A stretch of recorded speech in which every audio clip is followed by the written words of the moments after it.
As we have heard, today's jobs report fills in a picture of devastating unemployment nationwide, not seen since the Great Depression.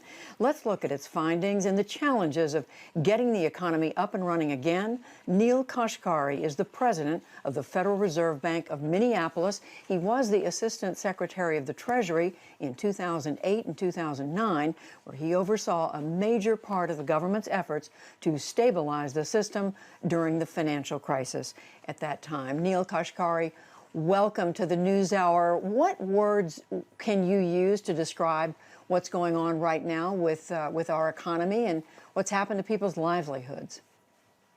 Well, it's devastating, just as you said. You know, the official unemployment rate is about 14.7%, but if you dig below the numbers, I think it's really around 22 or 23% when you consider the tens of millions who've lost their jobs. And by the way, that data is now a couple weeks old. It's probably even higher than that. A couple months ago, I was optimistic. I was hopeful that maybe we'd have a V-shaped recovery, shut things down, clamp down on the virus, and then have a quick recovery. What we've learned in the last couple months is that the virus is continuing to spread. Tragically, many people are getting it and other people are dying. I think we're in for, unfortunately, a slow, long recovery rather than an immediate bounce back. Well, I want to ask you why you believe that, because just this morning we heard President Trump say, and I'm quoting, those jobs will all be back. They'll be back very soon. And next year, we're going to have a phenomenal year. Well, as your, Governor Cuomo mentioned in your reporting, that we look around the world and in other countries where the virus is still spreading, when they relax the controls, they relax the social distancing, it tends to flare back up again. Remember, this virus came to America when one person had it and we didn't know it, and it ended up spreading through society. So it can spread again. When we study past pandemics around the world and here at home, if you look at the flu pandemic of 1918, it came in the spring. It created a lot of havoc in the spring, and then it went quiet over the summer. People thought the worst was behind us, and then it flared back up again, and the devastating damage was done in the fall. Obviously, we have to avoid that. We know the end point of this is a vaccine or a therapy, but the health experts say that's probably a year or two away. So we have to learn how to live with this virus, reopen in a smart manner while preserving health and safety, but that means a more gradual recovery. I read one economist said today, there is no safe place in the job market today. No place that's safe from job cuts. Do you think that's correct? I think that's correct, but we know that unfortunately, what's so tragic about this crisis is it's disproportionately falling on service workers, lower income, lower wage and lower skill service workers. So women are being affected more than men with the jobs cuts. Minorities are being affected, and the less educated are being more affected. So the people who can least afford to have their incomes get hammered are the ones who are disproportionately being affected by this. And that's what's tragic about this. And the good news is Congress is acting very aggressively. The Federal Reserve is acting very aggressively. I think the U.S. government is fully going to stand behind our economy. But unfortunately, there's nothing they can really do to speed this up. It's going to take time.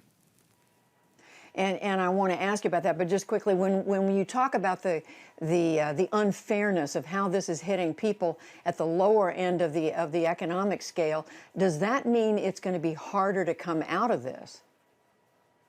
It is. You know, in many cases, those workers were the last ones to recover from the 2008 crisis. So we were just, after 10 years, we were just beginning to finally rebuild our labor market and put all Americans back to work.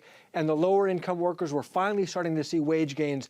And here comes this virus and just targets them, frankly, and hammers them. And that's what's so unfortunate about this and why we really have to do everything we can to get them the assistance that they need until the healthcare system can catch up and get control of the virus. Ultimately, solving the virus is what's going to solve our economy. And that's what I want to ask you about, Neel Kashkari. What is it going to take? I mean, how much more money is it going to require the federal government to provide for the American people for them to get through this? Well, first of all, we have to spend whatever it takes to support vaccine development and therapy development and widespread testing.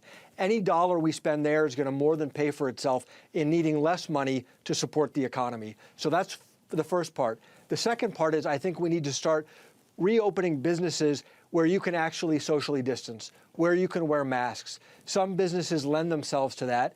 Other businesses, like a movie theater, simply don't.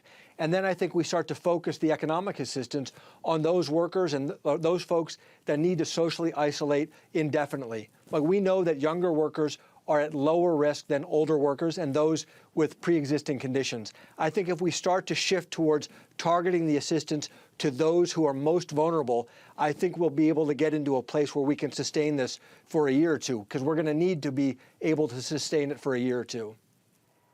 But are you saying the government's basically has, the government's pockets are full or empty or don't have a bottom, in so many words, so that the government can do what's necessary for people who are going to have no income or very little income for a long time to come? I think, our chairman of the Federal Reserve talked about the great fiscal power of the United States of America. I think that's right. I think the government has the resources to support the economy through this period and to get through it. And the more we can focus it on those who need the most assistance, the longer we'll be able to do it. But then, of course, we have to defeat the virus, and that is in our healthcare system. That is a vaccine. That is a therapy to get this behind us and then to get the economy back on its own two legs, so to speak. Neel Kashkari, president of the Federal Reserve Bank of Minneapolis, thank you so much for joining us. Thank you for having me.